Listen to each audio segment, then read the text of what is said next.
Alright, spooky video in the dark. Actually, this is going to be about fenders, and I'm doing it in the dark because I just got my awesome Craft&Ride fender. This guy right here.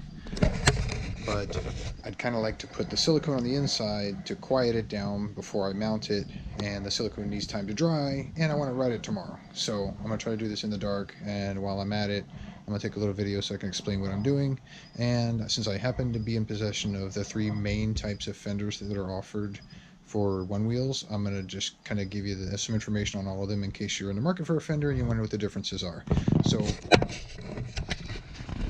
this is the Future Motion fender. The factory fender, made by the factory, made of a hard plastic. It's okay.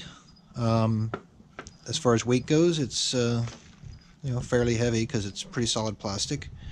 As far as functionality goes, people tear these things up all the time because the corners where they mount to the board tend to break, tend to crack. It is the cheapest fender available at around what, 80 bucks, 85 bucks, something like that from the factory. And you can see this one already has FlightFins installed. This is the way FlightFins go. You get 4 bolts on either side. I've explained, I think, in other videos where I mount them and why I mount them that way. You can see mine are mounted pretty far to the outside. This is the most comfortable way that I've found so far. I like it like this. This is for the rear, just a little bit out to the outside. For the front, further to the outside because I'm regular footed. And if you got one, hey, use it if you like it. Now, if you want a little bit more style, a little bit better fender, there are 2 other versions. There's the Craft&Ride, and there's the Jon Rambo. And they all have their advantages and disadvantages. I had 2 Rambos. I was very happy with them. They are magnetic. That's the main thing that's an advantage to the Rambos. If you look at the bottom here, there's no screw holes. It's actually a neodymium magnet on all 4 corners, made in there. This is a handmade fender. Very nicely done. Basically a handmade piece of art. The disadvantages are you're not going to be able to use FlightFins on it. These FlightFins are just not going to happen. And there's a couple of reasons why. Let's see if I can set this on a tripod for a sec. Look at how easy it flexes. It's fairly thin. Supposedly Rambo is working on something that will work with FlightFins, but this really is just not made for FlightFins. You don't have any way to mount it down with using your screw holes. But they're not made to be super strong. You're not supposed to stand on these things. They're made to pop off. If you fall over, it'll pop off because it's attached with magnets. If you want to clean your fender, if you want to take it off and ride without a fender, it's super easy. You grab it, you pull it off. Very convenient, very nice.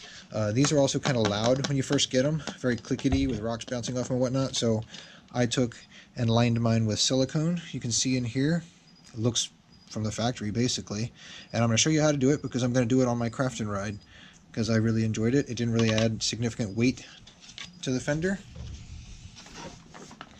And I think it will be quieter. And if you kind of tap it with your finger, you can hear it. I don't think the noise is going to be bad, but for the cost of a little bit of silicone, which costs almost nothing, it will be a lot quieter. So let's give it a shot. I'll put a head-mounted flashlight, see if this works a little better. Hopefully it's not too annoying seeing the light move around while we do this. Alright, really not difficult.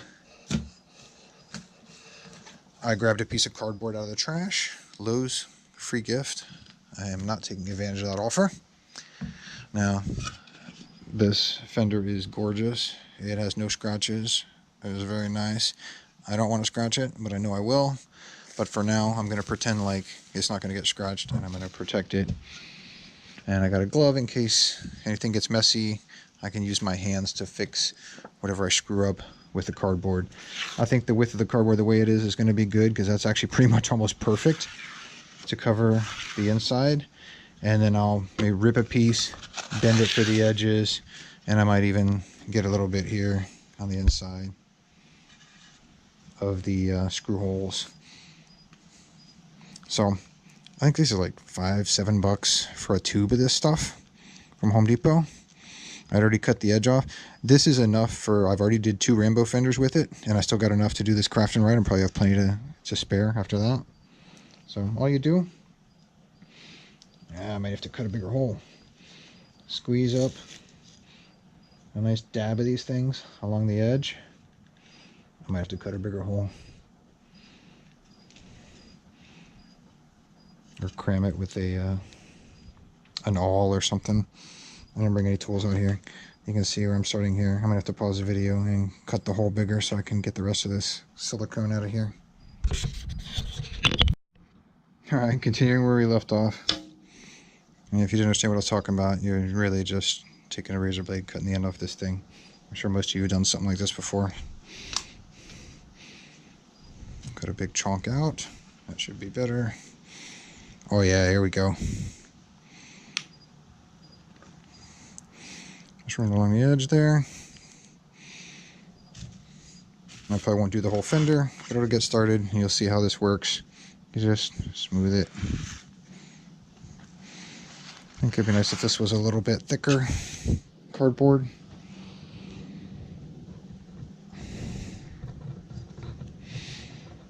Put a couple strips down here and just smooth it out. You don't need much, just a little bit.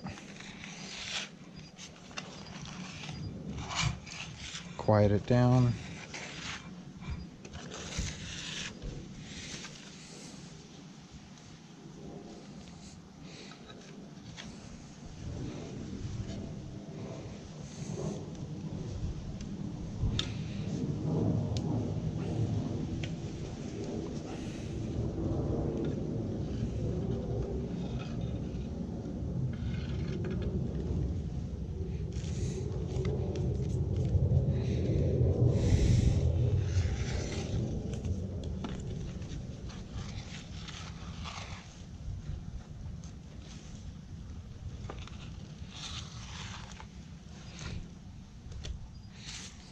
Needs a little more.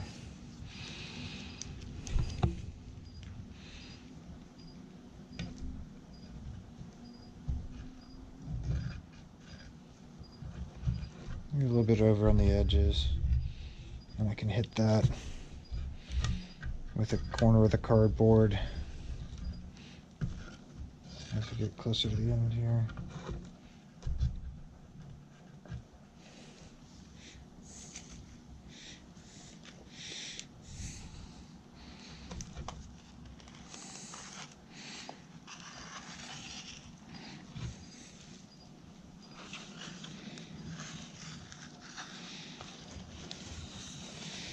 Just at the corner.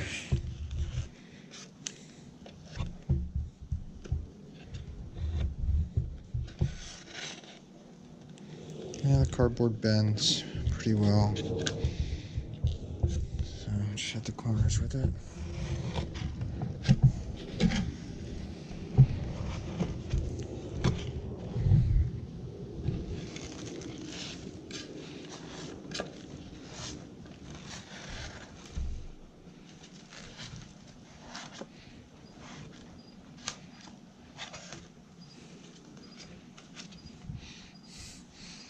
Alright, that should pretty much do it. It's going to dead the sound on here. I mean, you could use Dynamat. There's a lot of ways you could do this and quiet your fender down, but I don't want a heavy fender. I'd really rather not add weight to the board that's unnecessary. I like a light board. I like to do a lot of tricks without a fender. Some things you can't really do with a fender. Some things it's unnecessary, but especially now with the FlightFins, I will always have a board with a fender, and these Craft&Rides are the strongest fender available for the Onewheel that I know of, that are commercially available. But I do kind of like to have them quiet.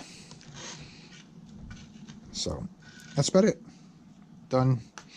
Cost me maybe $2 worth of silicone. $5 if you figure you're going to waste the whole tube. It'll be nice and smooth. This is more like what it's going to look like when it's done, when it dries.